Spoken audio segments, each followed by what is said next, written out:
Hi అండి, జై శ్రీకృష్ణ. అందరూ ఎలా ఉన్నారు? నేనైతే చాలా బాగున్నాను. మీరు బాగుండాలని ఆ దేవుణ్ణి మనస్ఫూర్తిగా కోరుకుంటాను.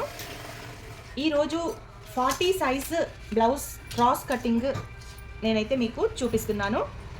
ఈ చార్ట్ అయితే మీకు తెలుసు కదా, ఈ షీట్ అయితే ఈ చార్ట్ షీట్. ఇందులో 40 సైజ్కి ఎంతెంత పెట్టుకున్నామో అది కరెక్ట్గా మీకు ఇప్పుడు నేను గీసి చూపిస్తాను. ఓకేనా? చూడండి, 40 సైజ్కి లెంత్ వచ్చేసి, ఈ బ్లౌజ్ లెంత్ వచ్చేసి 15 ఇంచెస్ ఉందండి. మనం 15 ఇంచెస్ బ్లౌజ్ లెంత్ అయితే తీసుకుందాము.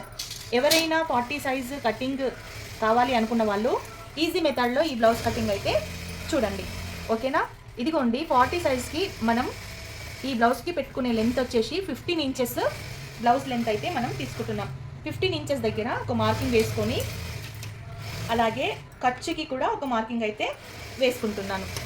ఓకే, ఇప్పుడు మనం లెంత్ అయితే ఇంత తీసుకున్నాము. దాని తర్వాత ఇప్పుడు 40 ఇంచెస్ అంటే మనకు 40 ఇంచెస్ ఇంటూ 4 భాగం చేస్తే మనకు 20 ప్లస్ 10 ఇంచులు వస్తుంది. 10 4లు 40 ఇంచులు. 40 ఇంచుల మనకు జస్ట్ ఉంది అనమాట.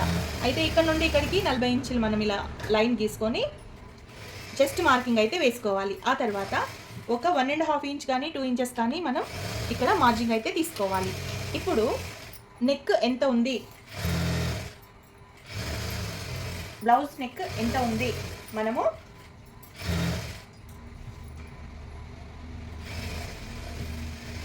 10.5 తనకి బ్లౌజ్ నెక్ అయితే ఉంది. 10.5 దగ్గర మనం ఇలా కరెక్ట్ మార్కింగ్ అయితే వేసుకుందాము. ఓకేనా? ఆ తర్వాత ఇలా తీసుకొని ఇప్పుడు మనము 40 సైజ్కి ఎంత షోల్డర్ తీసుకోవాలి, నెక్ సైడ్ ఎంత తీసుకోవాలి, భుజం మీద ఎంత తీసుకోవాలి, అండ్ ఆర్మ్ డౌన్ ఎంత తీసుకోవాలి, ఇది కరెక్ట్గా రావాలంటే ఏం చేయాలి అనేది మీకు ఇప్పుడు నేను చూపిస్తాను. 10.5 నెక్ ఉన్నప్పుడు మనము ఇక్కడ ఇదిగోండి, నేను ఎంత తీసుకున్నాను, 6 ఇంచెస్ అయితే తీసుకున్నాను. 40కి 6 ఇంచెస్ అయితే తీసుకున్నాను. ఇదిగోండి, 6 ఇంచెస్ తీసుకున్నాను. అయితే ఇక్కడ 2.5 తీసుకున్నానండి. ఇక్కడ 2.5 తీసుకున్నాను, ఇక్కడ 3.5 తీసుకున్నాను. ఓకే, ఇక్కడ 2.5 తీసుకున్నాను, ఇక్కడ 3.5 తీసుకున్నాను. అయితే మనకి ఖర్చుకి ఇక్కడ హాఫ్ పోతుంది, ఇక్కడ 3 ఇంచెస్ వస్తుంది. ఓకేనా? ఇంకా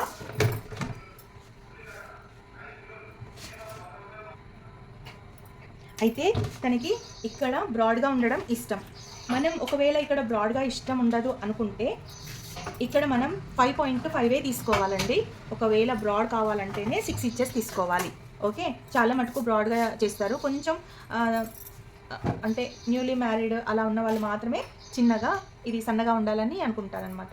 ఇప్పుడు మనం ఇక్కడ 2.5 పెట్టుకున్నాం కదా, ఇక్కడ 3 ఇంచెస్ అయితే మార్కింగ్ చేసుకుందాం. ఎందుకంటే ఇక్కడ బ్రాడ్గా కావాలి, నెక్ మాత్రం బ్రాడ్గా కావాలి. ఓకే, ఇక్కడ 3 ఇంచెస్ వేసుకున్నాం. ఈ విధంగా ఒక లైన్ అయితే తీసుకొని ఇక్కడ నీట్గా మనం రౌండ్ అయితే ఇలా గీసుకోవాలి. ఓకే, ఇప్పుడు ఇక్కడ మనం 6 ఇంచెస్ తీసుకున్నాము, ఇక్కడ కూడా మనము ఇలా 6 ఇంచెస్ తీసుకొని ఆర్మ్ డౌన్ ఎంత తీసుకున్నాం, ఇక్కడ 6.5 తీసుకున్నాం. చూడండి, 6.5 తీసుకొని మార్జిన్ నుంచి కిందకి 6.5 ఇలా తీసుకొని ఇక్కడ నుండి ఇక్కడికి స్ట్రైట్గా ఒక లైన్ అయితే తీసుకున్నాను. ఇప్పుడు ఇక్కడ నుండి ఒక 1 ఇంచ్ పైకి ఇలా తీసుకోవాలి. ఇదిగోండి, ఒక 1 ఇంచ్ ఇలా పైకి తీసుకొని ఇలా మనం మార్కింగ్ చేసుకోవాలి. చూసారు కదా, ఈ విధంగా రౌండ్లో మార్కింగ్ చేసుకోవాలి. అయితే ఇప్పుడు మనకు ఇది ఈ చెస్ట్, ఈ ఆర్మ్ రౌండ్ సేమ్ వచ్చిందా ఒకసారి మనమైతే చెక్ చేసుకుందాము.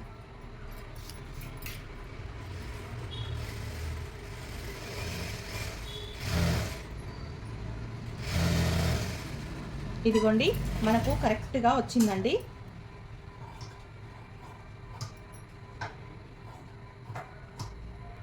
చూసారు కదా, మనకు కరెక్ట్గా వచ్చింది. సో ఇది మాత్రం మీకు కరెక్టే. ఈ చార్ట్ షీట్ నేను షార్ట్స్లో పెట్టాను, తప్పకుండా మీరు చూడండి.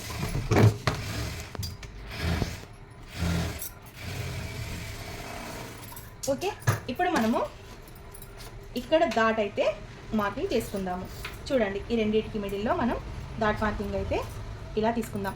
ఈ డాట్ మార్కింగ్ ఎత్తు ఒక 4 ఇంచెస్ ఉంటే సరిపోతుందండి. ఇదిగోండి, ఒక 4 ఇంచెస్ ఉంటే సరిపోతుంది. ఓకే, ఇప్పుడు మనము ఇంత నీట్ కటింగ్లో కూడా ఇప్పుడు మనము కొంచెం చేంజెస్ చేద్దాం. అంటే చేంజ్ కాదు, టిప్స్. వీటి వల్ల మీకు పర్ఫెక్ట్ బ్లౌజ్ బ్యాక్ పార్ట్ వస్తుందన్నమాట. ఇప్పుడు ఇక్కడ నుండి ఇక్కడ కిందకి ఒక 1/2 ఇంచ్ మనం ఇక్కడ డౌన్ తీసుకోవాలి. చూసారు కదా, ఇలా డౌన్ తీసుకోవాలి. ఇక్కడ కూడా మనము ఒక 1/2 ఇంచ్, 1/2 ఇంచ్ కానీ 1/2 ఇంచ్ కానీ ఇలా పైకి మార్కింగ్ చేసుకోవాలి. అప్పుడు మనకి షోల్డర్ అనేది ఇక్కడ జారదు, ప్లస్ ఇక్కడ ఖర్చు అనేది కనబడదు. ఇక్కడ నుండి ఇక్కడికి కూడా ముడతలు అనేటివి రావన్నమాట. కిందకి దిగకుండా ముడతలు అనేటివి రావు. ఇప్పుడు ఇది బ్లౌజ్ కటింగ్ మీకు ఎలా అనిపించింది? బ్యాక్ పార్ట్ కటింగ్ ఈజీగా వచ్చిందా? ఈ మెథడ్ కరెక్టా కాదా నాకు తప్పకుండా కామెంట్లో తెలియజేయండి. ఒకవేళ మీకు ఏదైనా డౌట్ ఉంటే కామెంట్లో అడగండి, నేను ఆ డౌట్కి క్లియర్ చేస్తాను. ఓకే, ఇప్పుడైతే మనం ఈ బ్లౌజ్ కటింగ్ చేసేద్దాం. ప్రతిరోజు 2 గంటలకి లైవ్ ఉంటుందండి. లైవ్లో బ్లౌజ్ కటింగ్, డ్రెస్ కటింగ్, ఇంకా చిన్న లంగా బ్లౌజెస్ కటింగ్, ఫ్రాక్స్ కటింగ్, ప్రతి ఒక్కటి కూడా మీకు ఈజీ పద్ధతిలో నేనైతే చూపిస్తాను. తప్పకుండా మీరు లైవ్కి అటెండ్ అవ్వండి. ఇప్పుడు నేను ఈ బ్లౌజ్ కటింగ్ అయితే చేస్తున్నాను కదా. బ్యాక్ పార్ట్ కటింగ్ అయితే ఇలా ఫినిష్ చేసుకోవాలి. లైవ్లో మీకు తప్పకుండా మీకు నచ్చిన కటింగ్ నేను చెప్పడానికైతే రెడీగా ఉన్నా. తప్పకుండా లైవ్ అటెండ్ అవ్వండి 2 గంటలకి ఎవ్రీడే. ఒకవేళ లైవ్ లేని రోజు నేనైతే మీకు అనౌన్స్ చేస్తాను ఈరోజు లైవ్ లేదు అని. ఓకే, ఇదిగోండి, మనకు బ్యాక్ పార్ట్ కటింగ్ అయితే ఫినిష్ అయిపోయింది. చూడండి ఒకసారి బ్యాక్ పార్ట్ని ఎలా నీట్గా మనకు 40 సైజ్కి వచ్చిందో. నెక్ బ్రాడ్గా వచ్చింది. ఇంకా మనకు చంక కింద అయితే ముడతలు రాకుండా ఇలా నీట్గా అయితే మనం ఈజీ పద్ధతిలో మీకు నేనైతే చెప్తున్నాను. ఓకే.